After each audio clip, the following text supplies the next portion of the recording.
Okay. I'm going to talk a little bit about the US FDA data and some of the global outcomes of this new ray tracing profile, which we've been talking about so far. And I'm from the University of Nebraska. Let's see. Disclosures, I am a consultant for Alcon, and I was the coordinating investigator for the US FDA trial, which was 9 centers, 336 eyes, with a year of follow-up. And this is really with the first public presentation of the US FDA data, which was just approved last month.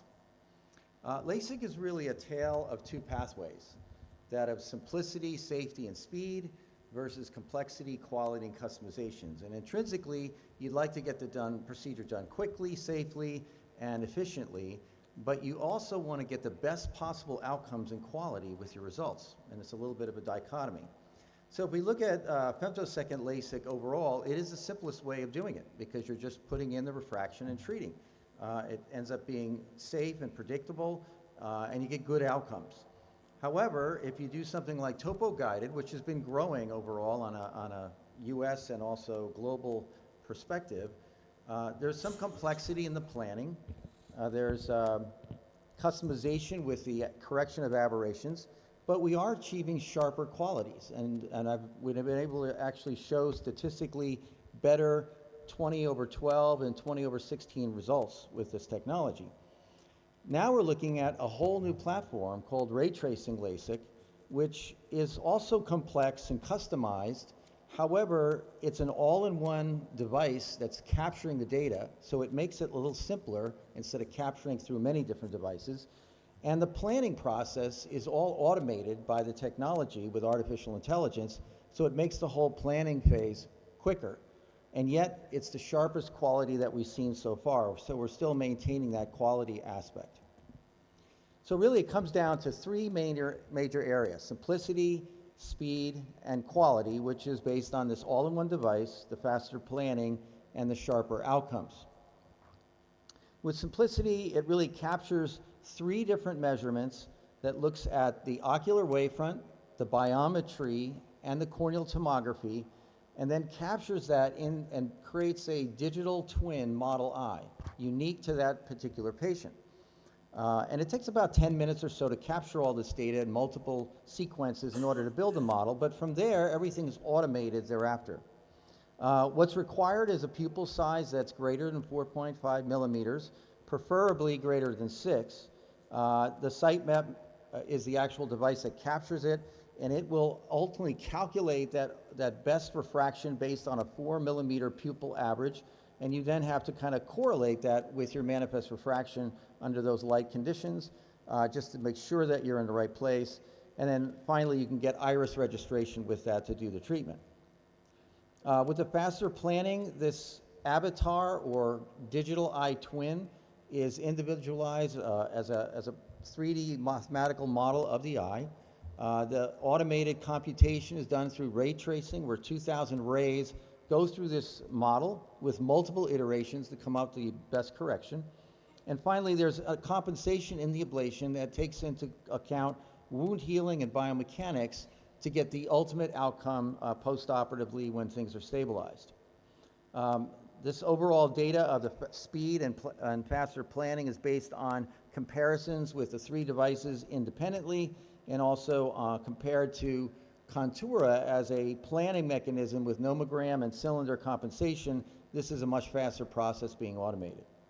Again, looking at that avatar or digital twin model creation, what you can see in this particular image, that the actual wavefront is telling you all the information in the refractive profile from the retina to the front surface of the lens. It then gives you the simulated best profile shape on the front surface of the lens, and the rest of the imaging is captured with the tomography, the biometry, and then correlating that all together in the ray tracing model.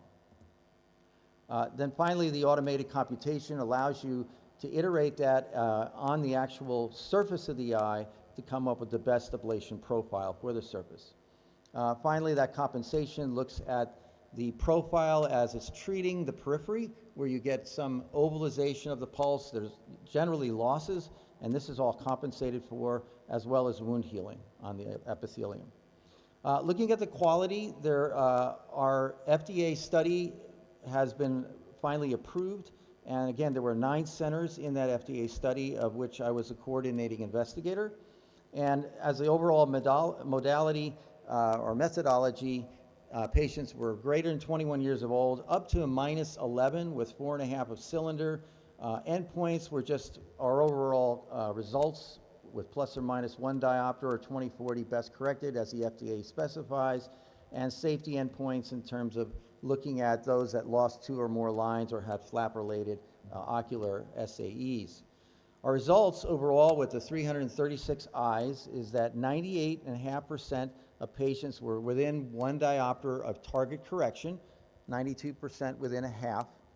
92% achieved the 20/20 or better outcome, and 67% at 20/16.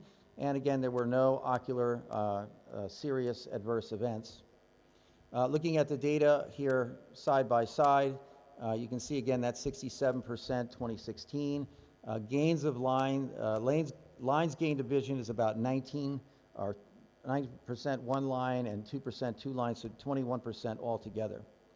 Also looking at the manifest refraction, 98% within 1 diopter, and you can see this nice cohort where they're tightly in that range, and good stability over the 3 months and ultimately 1 year follow-up.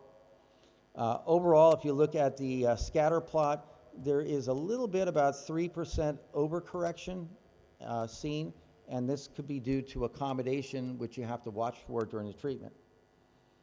Looking at astigmatism correction, overall there was 92% were within a half diopter at the 3 months, and there was a modest overcorrection of a cylinder here at about